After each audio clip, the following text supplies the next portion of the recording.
169वां दिन। पुराने अहदनामा में से आज की तिलावत। पहला सलातीन उसका 3रा बाब 16वीं आयत से लेकर 5वें बाब की 18वीं आयत तक। उस वक्त 2 औरतें जो कस्बियां थीं बादशाह के पास आईं और उसके आगे खड़ी हुईं, और एक औरत कहने लगी, ऐ मेरे मालिक, मैं और ये औरत दोनों एक ही घर में रहती हैं और इसके साथ घर में रहते हुए मेरे एक बच्चा हुआ, और मेरे जच्चा हो जाने के बाद तीसरे दिन ऐसा हुआ कि ये औरत भी जच्चा हो गई और हम एक साथ ही थीं। कोई गैर शख्स उस घर में ना था सिवा हम दोनों के जो घर ही में थीं, और इस औरत का बच्चा रात को मर गया क्योंकि ये उसके ऊपर ही लेट गई थी।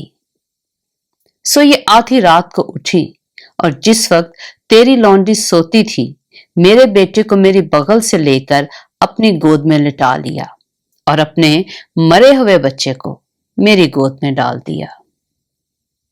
सुबह को जब मैं उठी कि अपने बच्चे को दूध पिलाऊं तो क्या देखती हूं कि वो मरा पड़ा है। पर जब मैंने सुबह को गौर किया तो देखा कि ये मेरा लड़का नहीं है जो मेरे हुआ था। फिर वो दूसरी औरत कहने लगी, नहीं, ये जो जीता है मेरा बेटा है और मरा हुआ तेरा बेटा है। इसने जवाब दिया, नहीं, मरा हुआ तेरा बेटा है और जीता मेरा बेटा है। सो वो बादशाह के हुजूर इसी तरह कहती रही। तब बादशाह ने कहा, एक कहती है ये जो जीता है मेरा बेटा है और मर गया है वो तेरा बेटा है, और दूसरी कहती है, नहीं, बल्कि जो मर गया है वो तेरा बेटा है और जो जीता है वो मेरा बेटा है। सो बादशाह ने कहा, मुझे एक तलवार ला दो। तब वो बादशाह के पास तलवार ले आए। फिर बादशाह ने फरमाया कि इस जीते बच्चे को चीर कर 2 टुकड़े कर डालो और आधा एक को और आधा दूसरी को दे दो। तब उस औरत ने जिसका वो जीता बच्चा था बादशाह से अर्ज की, क्योंकि उसके दिल में अपने बेटे की ममता थी। सो कहने लगी, ऐ मेरे मालिक, ये जीता बच्चा उसी को दे दे, पर उसे जान से ना मरवा। लेकिन दूसरी ने कहा, ये ना मेरा हो ना तेरा, उसे चीर डालो। तब बादशाह ने हुक्म दिया कि जीता बच्चा उसी को दो और उसे जान से ना मारो, क्योंकि वही उसकी मां है। और सारे इस्राएल ने ये इंसाफ जो बादशाह ने किया सुना, और वो बादशाह से डरने लगे, क्योंकि उन्होंने देखा कि अदालत करने के लिए खुदा की हिकमत उसके दिल में है। पहला सलातीन उसका 4था बाब। और सुलेमान बादशाह तमाम इस्राएल का बादशाह था, और जो सरदार उसके पास थे सो ये थे, सद्दूक का बेटा अजरिया काहिन, और सीसा के बेटे अलीहूरफ और अखिया मुंशी थे, और अखीलूद का बेटा यहूसफत मुअर्रख था, और यहोयदा का बेटा बिनाया लश्कर का सरदार, और सद्दूक और अबियातर काहिन थे, और नातन का बेटा अजरिया मनसबदारों का दारोगा था, और नातन का बेटा जबूद काहिन और बादशाह का दोस्त था, और अखीसर महल का दीवान, और अब्दा का बेटा अदोनोराम बिगार का मुंसरिम था। और सुलेमान ने सब इस्राएल पर 12 मनसबदार मुकर्रर किए, जो बादशाह और उसके घराने के लिए रसद पहुंचाते थे। हर एक को साल में महीना भर रसद पहुंचानी पड़ती थी।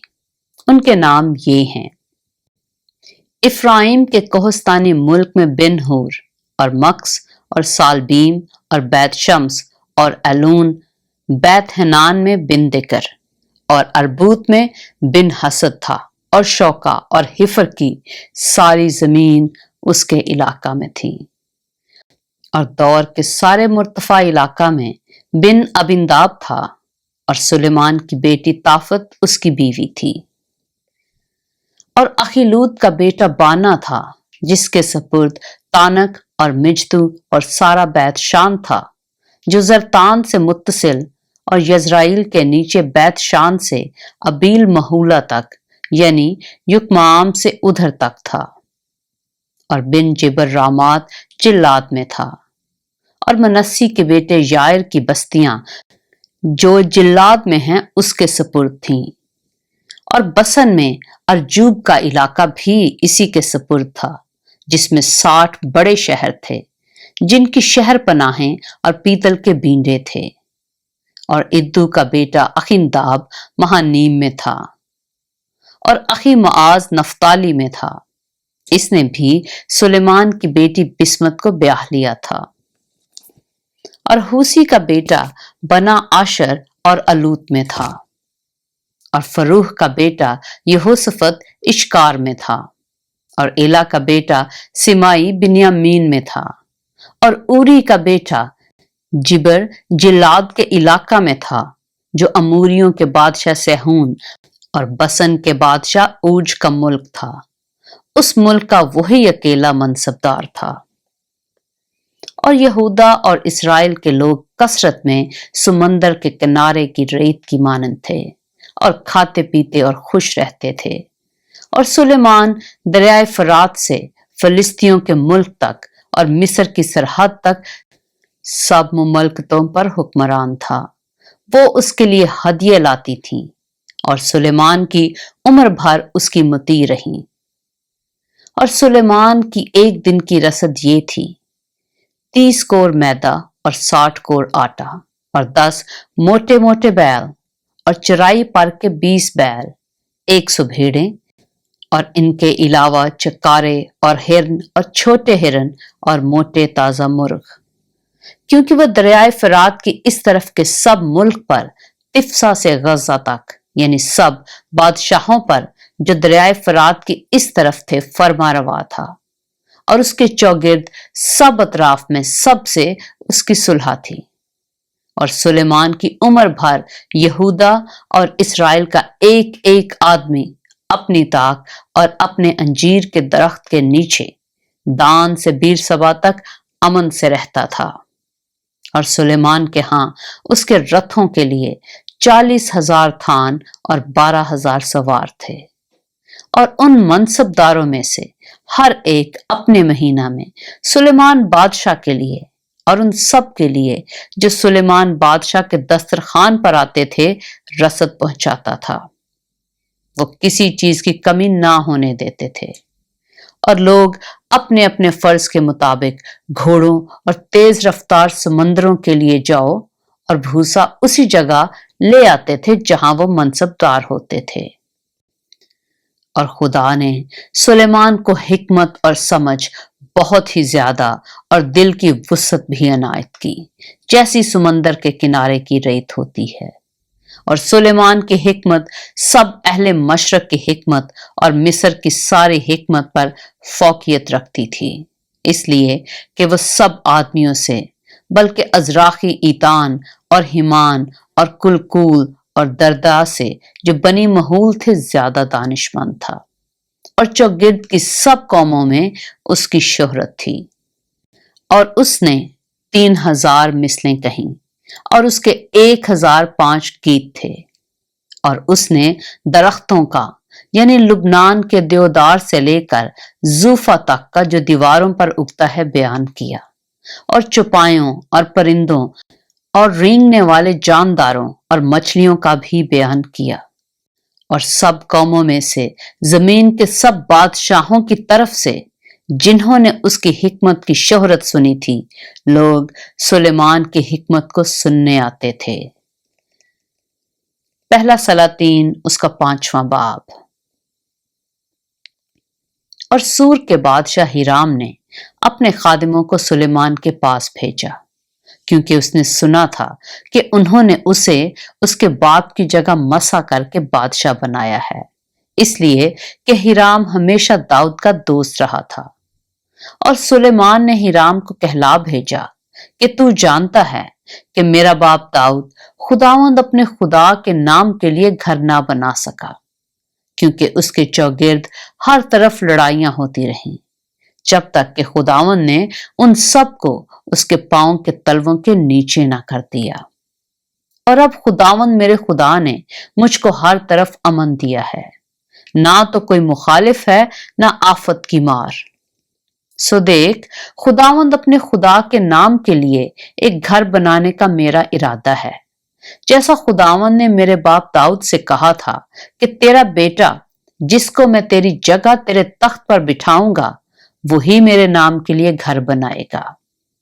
सो अब तू हुक्म कर कि वो मेरे लिए लुबनान से देवदार के दरख्तों को काटें, और मेरे मुलाजिम तेरे मुलाजिमों के साथ रहेंगे, और मैं तेरे मुलाजिमों के लिए जितनी उजरत तू कहेगा तुझे दूंगा, क्योंकि तू जानता है कि हम में ऐसा कोई नहीं जो सिदानियों की तरह लकड़ी काटना जानता हो।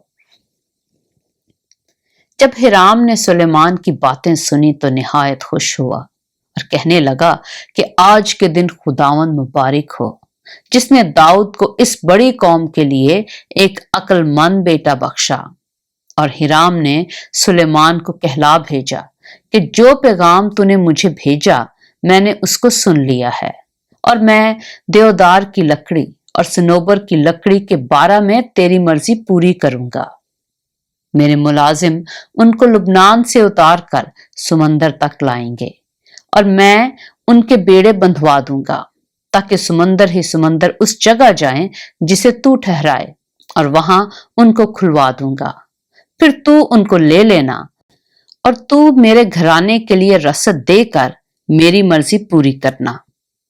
बस चिराम ने सुलेमान को उसकी मर्जी के मुताबिक देवदार की लकड़ी और सनोबर की लकड़ी दी, और सुलेमान ने हिराम को उसके घराने के खाने के लिए 20,000 कोर गेहूं और 20 कोर खालिस तेल दिया। इसी तरह सुलेमान हिराम को साल बसाल देता रहा। और खुदावन ने सुलेमान को जैसा उसने उससे वादा किया था हिकमत बख्शी, और हिराम और सुलेमान के दरमियान सुलह थी, और उन दोनों ने बाहम अहद बांध लिया। और सुलेमान बादशाह ने सारे इस्राएल में से बिगारी लिए। वो बिगारी 30,000 आदमी थे, और वो हर महीना उनमें से 10-10 हजार को बारी बारी से लुबनान भेजता था। सो वो 1 महीना लुबनान पर और 2 महीने अपने घर रहते, और अदून अराम उन बिगारियों के ऊपर था। और सुलेमान के 70,000 बोझ उठाने वाले और 80,000 दरख्त काटने वाले पहाड़ों में थे। इनके अलावा सुलेमान के 3,300 खास मनसबदार थे जो इस काम पर मुख्तार थे, और उन लोगों पर जो काम करते थे सरदार थे। और बादशाह के हुक्म से वो बड़े बड़े बेशकीमत पत्थर निकाल कर लाए, ताकि घर की बुनियाद घड़े हुए पत्थरों की डाली जाए। और सुलेमान के मामारों और हिराम के मामारों और जबीलियों ने उनको तराशा, और घर की तामीर के लिए लकड़ी और पत्थरों को तैयार किया। पाक कलाम के पढ़े और सुने जाने पर खुदावंद की बरकत हो।